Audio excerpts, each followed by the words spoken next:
Ce ne fut pas une surprise que les États-Unis aient opposé leur veto à la résolution sur le cessez-le-feu mardi.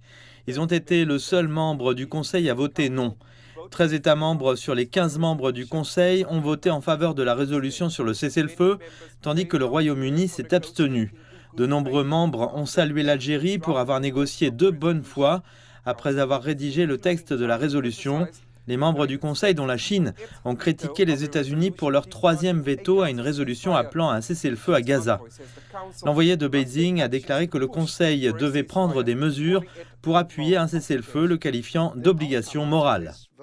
Le résultat du vote d'aujourd'hui montre clairement que s'agissant d'un cessez-le-feu pour mettre un terme aux affrontements à Gaza, le Conseil de sécurité ne dispose pas d'un consensus écrasant, mais c'est plutôt l'exercice du droit de veto par les États-Unis qui étouffe le consensus au sein du Conseil.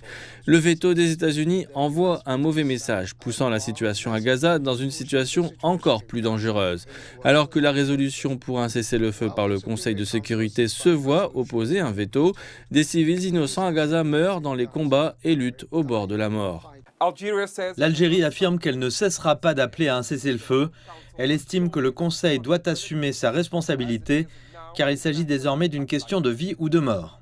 Tous ceux qui empêchent de tels appels devraient revoir leur politique et leurs calculs, car les mauvaises décisions d'aujourd'hui auront un coût pour notre région et notre monde, et ce coût résultera en la violence et l'instabilité. Donc demandez-vous, examinez votre conscience. Ce que sont vos décisions d'aujourd'hui amènera sur la façon dont l'histoire vous jugera.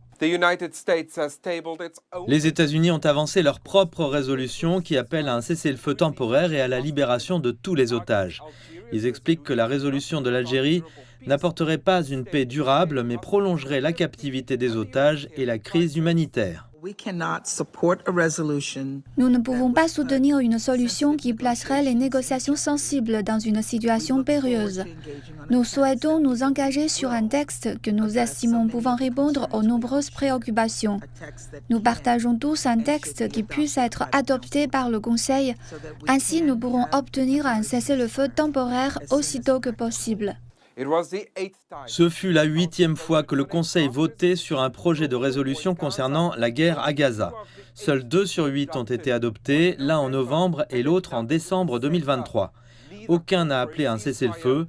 S'exprimant en chambre du Conseil, l'observateur permanent palestinien a déclaré aux membres du Conseil qu'il s'agissait d'un jour triste pour la population de Gaza, tandis qu'Israël affirme que l'appel à un cessez-le-feu donne plus de pouvoir au Hamas.